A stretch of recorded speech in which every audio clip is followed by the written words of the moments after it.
Income చేయాలని ఆలోచిస్తున్నారు.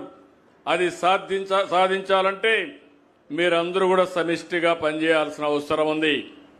ఈరోజు ఈ శుభ సందర్భంగా మీ మీద ఉండే అభిమానంతో చెప్తున్నాను, చాలా ఆర్థిక ఇబ్బందులు ఉన్నాయి. ఎన్ని ఇబ్బందులు ఉన్నా నాకు మొట్టమొదట గుర్తొచ్చేది చేనేత కార్మికులకు ఏ పని చేసినా మొదట మీకే చేస్తామని కూడా హామీ ఇస్తున్నాను. అందుకే ఈరోజు మరమగ్గాలకి మీరు ఏదైతే హ్యాండ్లూమ్ ఉన్నాయో ప్రతి ఒక్క వ్యక్తికి ఈ నెల నుంచి 200 యూనిట్లు కరెంటు ఉచితంగా ఇస్తామని హామీ ఇస్తున్నా. ఇదే కాదు, మరమగ్గాలకి 500 యూనిట్లు ఉచితంగా కరెంటు ఇస్తాం. ఇది కాకుండా ఈరోజు మీరు ఒకసారి దీనివల్ల 93,000 కుటుంబాలకు లాభం వస్తుంది. పవర్ లూమ్స్ అయితే 50,000 కుటుంబాలకు లాభం వస్తుంది. 190 కోట్ల రూపాయలు ఖర్చు అవుతుంది. అయినా పర్వాలేదు, ఎంత ఇచ్చినా అది తక్కువే ఈ చేనేత కార్మికులకని మరొకసారి విజ్ఞప్తి చేస్తున్నా. ఆ రోజు నేను చెప్పాను, మీరు నేసే బట్టల పైన జీఎస్టీ అదనంగా పడితే వచ్చే ఆదాయం తగ్గిపోతుంది కాబట్టి 5% జీఎస్టీని రీఎంబర్స్ చేస్తామని హామీ ఇచ్చాను. దానికి కట్టుబడి ఉన్నాం. దీనికి 15 కోట్లు అవుతుంది, అది కూడా ఇస్తాం. ఇది కాకుండా థ్రిఫ్ట్ ఫండ్ ఉంది, ఇది కూడా పెండింగ్ పెట్టారు. ఈ రోజే 5,386 మందికి 5 కోట్ల రూపాయలు రిలీజ్ చేస్తున్నామని కూడా మీ అందరికీ హామీ ఇస్తున్నా. ఇప్పటికే మీరు చూస్తే 50 సంవత్సరాలకి పింఛన్ ఇస్తున్నాం.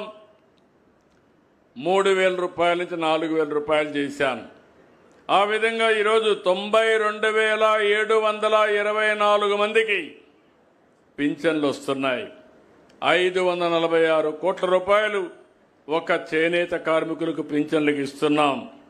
ఇంకో పక్క ఈరోజు మీ అందరికీ హామీ ఇస్తున్నాను, నేతన్న భరోసా కింద అదనంగా 25,000 రూపాయలు మీకు ఇచ్చే బాధ్యత ఈ ప్రభుత్వం తీసుకుంటాం. మీ జీవన ప్రమాణాలు పెరగాలి. మీరు కష్టాల్లో ఉన్నారు, అందుకే ఇవన్నీ చేస్తాం. ఇది కాకుండా రాష్ట్రంలోని మాస్టర్ వీవర్స్ అయితే కళాకారులు చేనేతలో 1,375 కోట్ల రూపాయల టర్నోవర్ సాధించాం. ఈరోజు నేను చూస్తున్నాను, ఇక్కడ వినూత్నమైన కార్యక్రమాలతో ఒక ఎకో సిస్టమ్ క్రియేట్ చేయాల్సిన అవసరం ఉంది. ఈరోజు పారిశ్రామికవేత్త సుచిత్ర ఎల్లా గారిని అడ్వైజర్గా పెట్టుకున్నాం. ఎందుకంటే వాళ్ళు వ్యాపారాలు బాగా చేస్తారు కాబట్టి, టేస్ట్ ఉంటుంది కాబట్టి ఆవిడికి ఈ పరిశ్రమ మీద చాలా కమిట్మెంట్ ఉంది, ఏదో చేయాలని తపనుంది. అందుకే వారిని అడ్వైజర్గా పెట్టాం. జీతాల కోసం కాదు, ఆవిడ కార్లు లేక కాదు, కానీ మీకు సేవ చేయాలనే అవకాశం వారికి ఈరోజు కల్పించాం. తప్పకుండా వారు ఆలోచించాల్సింది, చాలా మంది పరిశ్రమలు ముందుకు వస్తున్నారు. టాటా వచ్చారు, బిర్లా వచ్చారు, పెద్ద పెద్ద సంస్థలన్నీ వస్తున్నాయి. వీళ్ళందరూ వచ్చి డిజైనర్స్ ఉన్నారు, ఇండియాలో బెస్ట్ డిజైనర్స్ ఉన్నారు. సినిమా వాళ్ళకు కూడా ఏ డిజైన్ తయారు చేయాలో తయారు చేసే డిజైనర్స్ ఉన్నారు. వాళ్ళందరినీ కూడా ఎంపానల్ చేయమన్నాం. వీళ్ళిద్దరే కాకుండా ఒక ఎకో సిస్టమ్ క్రియేట్ చేసి నేతన్న యొక్క ఏ విధంగా మీరు అవస్థపడుతున్నారు, మీ కష్టాలన్నీ తెలిసే విధంగా వినియోగదారుడికి అర్థం కావాలి. ఏ ఊర్లో నేచారు, ఎప్పుడు నేశారు, ఈ బట్ట యొక్క ఇదేంటి, మీరు మీ కుటుంబం ఏ విధంగా కష్టపడుతున్నారు అనేది తెలిస్తే ప్రపంచంలో కొనడానికి ఏమాత్రం కూడా వెనుకాడే పరిస్థితి లేదు. 10 రూపాయలు ఎక్కువ పెట్టుకుంటారు. అందుకే దీన్ని ట్రేసబిలిటీ అంటున్నారు. అది కూడా ఇంట్రడ్యూస్ చేయమన్నాను.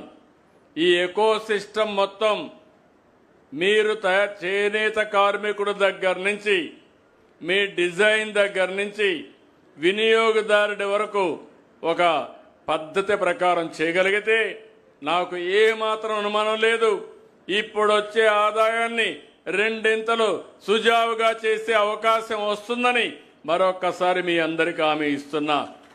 దానికి ఇప్పటికే మీరు చూస్తే ఈ సంవత్సరం వన్ ప్రోడక్ట్ వన్ డిస్ట్రిక్ట్ కింద మన వాళ్ళు చాలా బాగా పనిచేశారు.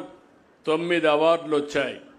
అందులో 3 చేనేత పరిశ్రమకే రావడం చాలా సంతోషం అని చెప్పి కూడా మీకు తెలియజేస్తున్నా. ఈరోజు ఇంకొక పక్కన మీరంతా కూడా open network for digital commerce కింద ONDC కింద చేనేత ఉత్పత్తుల మార్కెట్ విస్తరిస్తున్నాం.